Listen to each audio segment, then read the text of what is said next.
number of people that are out there searching and looking for guidance and coming to events, for example, the ones that you speak at. Yeah. Is this growing? Well, in my experience, 100%. Yeah? And I think... Why do you think that is? Well, because we may come here because there's a business context, and I think that's important. You do need to have, how are you going to apply excellence in your life? Into your daily life, right. Yeah, but I think what people are really searching for is much deeper. Yeah, and we all are searching for. And there's more people searching. Exactly. Oh, you can feel it. And you know what? Businesses are opening up to that. We're able to talk about personal mastery. We're able to talk about what, is motivating to me. Now, here's the key, though, is you got to link it back to the team. You got to link it back to the organization. You got to link it back to results, because it's not enough just to feel good. So you mentioned that earlier, I think, when we start. The segment is called Feeling Good. Yeah. Without a plan, you're screwed. Okay? I mean, you've got to have a way to get to where your dreams are. How do you make your dreams reality? How do you make a vision, a corporate vision, reality in life? And so there's a gap between your present state and your future state. And so we have a vehicle that closes that gap, and that's what I share. People are embracing it. So I want to talk about actually going beyond high performance. And in high performance, there's a pyramid. I'll call it majority, many, few, and the 1%. Everybody in this room already knows this. You're already at the top of this pyramid. Whether you want to call it market share, 38%. Whether you want to call it 65% of federal. How about 10 to 10 of the top federal agencies? There's so many metrics you can point to that you're at the top. And I do get the rare privilege to work with teams and organizations like yourself all around the world. I was just asked backstage, how many talks do I give a year? I give over 100. And then we start working deeply with certain companies in the application piece and the operationalize it. I've spoken to over 1,000 companies in the last decade alone. And you all know how fast things are changing, the speed of change. Actually, what I want to talk about is how you lead through change, because you get to see this just like you. When you work in, whether it's in technology or most of your customers, whether it's in financial services, in the banking industry, in manufacturing, the best global sports teams around the world, I get to work with them. And what you get to see is there's certain threads. I call it the red thread that goes through every single organization. And it's exactly what you're all experiencing right now. So that's what the best do. But here's the question. How do you go beyond that? What happens in the 1/10 of 1/10 of 1%? So you're already in the major leagues. We got playoff seasons here. You're already the pros. But here's the question. How do you become all pro? How do you actually become Hall of Fame? Because that's where your opportunity lies, both as an organization and as an individual. So this right here, this represents not the 1%. This represents 1/10 of 1/10 of 1% of all the pilots in the world. Hundreds of thousands of pilots, tens of thousands of tactical jet pilots. Only 6 of us ever got to wear this helmet. Here's what's interesting. 3 of us renew every year. Pilots, to me, are like the sales team. We're out there pointy end. But the Blue Angels are not just sales, not just the pilots, 120 individuals, just like you, all the support that's in this room. The sales support, the product support, the marketing, all the people that are making this happen. So on my team, I had a 33% rotation rate of all my key players, actually everyone in the company. And you might want to say, well, wait a minute, why is that? Well, number one, we have to adapt, just like you, to market conditions. My market was the Navy. Navy says every 3 years you get reassigned. So we're in a constant state of growth. We're in a constant state of learning. Sounds a lot like you right now. Whether you're growing and learning, you're constantly bringing in all the new people that are in this room today. It's powerful, right? So how do you do that at an elite high level, year in, year in, year in, year in? I think you do it with a culture. And that's what I think this helmet really represents, is a culture. It's a culture of excellence and also a culture of caring. And I think you need both. Hey, tell me, is that what your day looks like?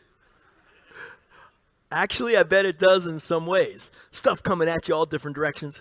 Okay, anybody got a little distractions going on in their life, right? Okay, so there's a lot of change. All right, so here's the concept that I want to give you. I want to give you a tool. I'm going to call it a center point. And what's the center point? Center point is going to be the single point of reference we're going to make decisions off of. So this is a decision-making tool. Now, if you look in this picture, you'd say, well, where's the center point? It's actually not in the picture, but it'd be below those 3 jets in a line. You'd see a tractor trailer truck over land, you'd see a boat over water. Again, it's this defined center point we're going to make decisions off of. We're actually off right here. This is what it looks like when you align the stack.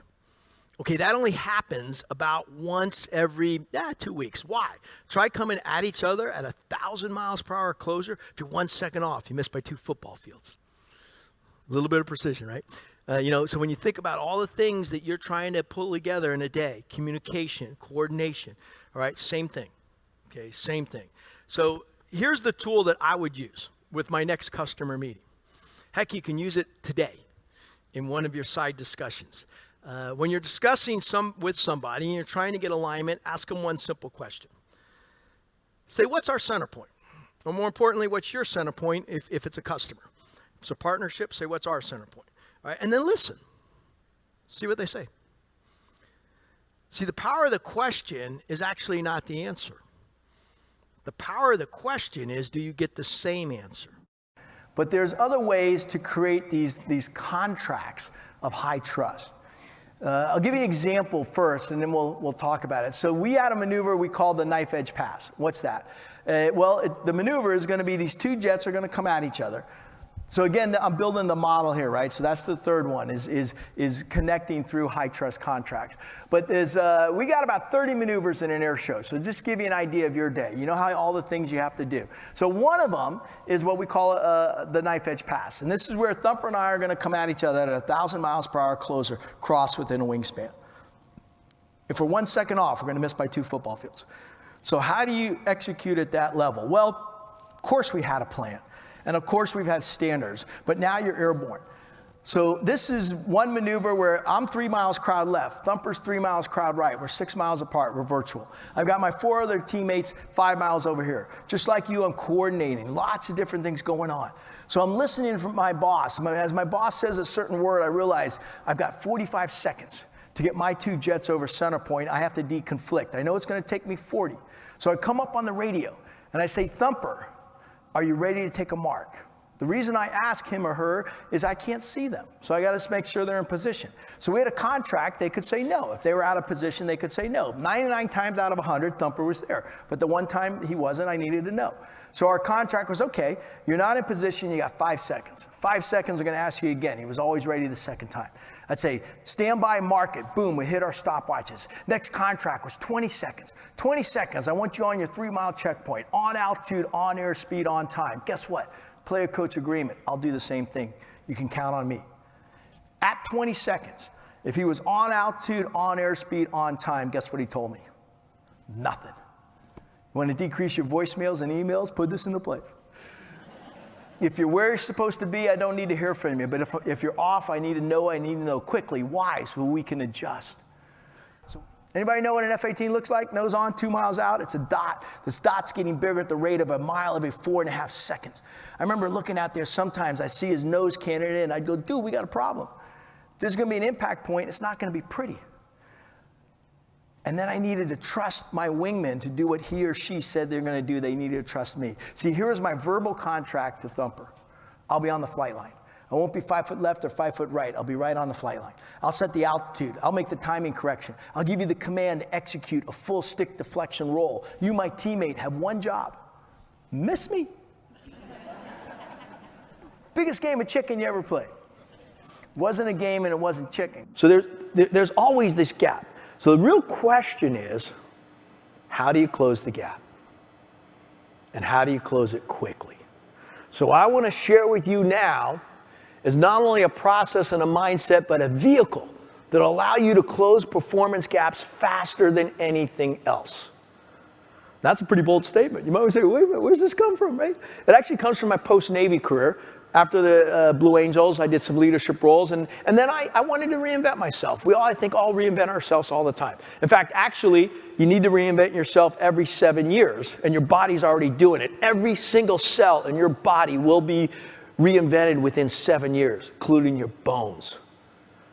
So this natural change process is actually part of your own DNA. But up here is how do we do it? So for me, I needed help, went to school. went to Stanford Business School, ended up getting 3 master's degrees, worked in venture capital. I'm a VC in Silicon Valley right around 2000, 2001. Anybody remember what happened then? Yeah, the bubble. They call it the bubble, and it did burst. And I remember sitting around the table that time frame and wondering, what are we going to do? I mean, things were coming apart, right? And I remember a thought hit my head. How come? Now, my thought was not how come the bubble burst. Here was my question. How come some people outperform others and some don't? How come some teams, some organizations, some collision repair facilities outperform others and some don't? I started thinking about that. And I started to go back in my life, say, wait a minute, when was I part of an organization and not only did it every year with new people under changing conditions?